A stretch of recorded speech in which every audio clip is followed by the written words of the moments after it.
Bonjour Patrice. Bonjour Damien, bonjour à tous. L'été, qu'est-ce qui se passe? Eh bien, la politique est en sommeil l'été. Et comme chez nous, la politique décide de tout.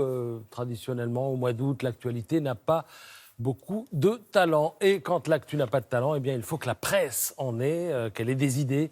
Parce que malgré tout, il faut paraître, conserver le lien avec le lecteur. Et c'est pour ça qu'on a le droit à un peu de diversité à la une. Chacun a son idée. Ce matin, les sujets traités vont de la révolution de la filière bovine au goût des tomates, en passant par la reconstruction de Notre-Dame, le feuilleton Neymar, bien sûr, ou encore les obligations d'entreprise à taux négatif. Donc autant vous dire que pour trouver un fil conducteur dans tout ça, il faut se lever tôt. Et je me suis levé tôt, c'est ce que j'ai fait. On vous croit, on vous croit. Et j'ai fini par m'arrêter sur la une de La Croix, où il est question d'une révolution, celle de la reconnaissance faciale, et d'une question quasi philosophique. C'est quoi le progrès? À quoi ça sert? Jusqu'où peut-on aller trop loin?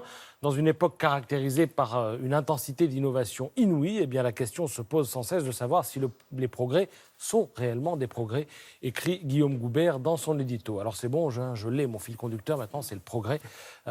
Pour ce qui est de la reconnaissance faciale, eh bien ça simplifie pas mal les choses, mais ça fait redouter des dérives totalitaires, évidemment.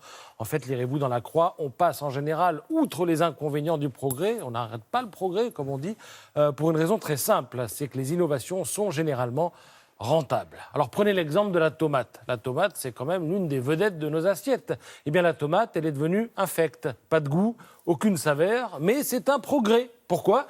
Eh bien parce qu'on en trouve désormais toute l'année. Toutes plus belles et plus rondes les unes que les autres, d'un rouge qui pourrait nous les faire confondre avec la plus rutilante des Ferrari. On n'est plus dans l'alimentaire, on est maintenant dans le design avec la tomate. Et tenez, puisqu'on parle de progrès, sachez que l'homme nous prépare des fromages végétaux. C'est, lis-je dans La Croix, une manière de ne pas braquer les véganes. Alors des véganes tellement susceptibles et militants que pour les contrer, eh bien, la filière viande, elle, en est à revoir ses pratiques et sa com, nous dit ce matin le Figaro. Alors au fond, le progrès, ses excès et ses remises en cause, c'est vraiment le sujet du jour. Prenez Internet, incontestablement, c'est un progrès. Mais attention, à force de consulter des vidéos en streaming, on est en surchauffe. Ça fait exploser la consommation d'énergie, nous alerte l'humanité. Aucune révolution technique n'a jamais immunisé l'homme contre sa propre aliénation, écrit Sébastien Crépel dans son édito. Et la révolution de la trottinette, vous y avez pensé? On en parle? Non, parce que ça, c'est un sujet. La trottinette est à l'origine de tellement d'incivilités qu'on commence à demander qu'elle soit immatriculée. La trottinette, c'est devenu le problème. Et c'est fou parce qu'initialement, c'était un progrès, la trottinette. Vous lirez dans l'opinion que le mot trottinette vient du mot trottin.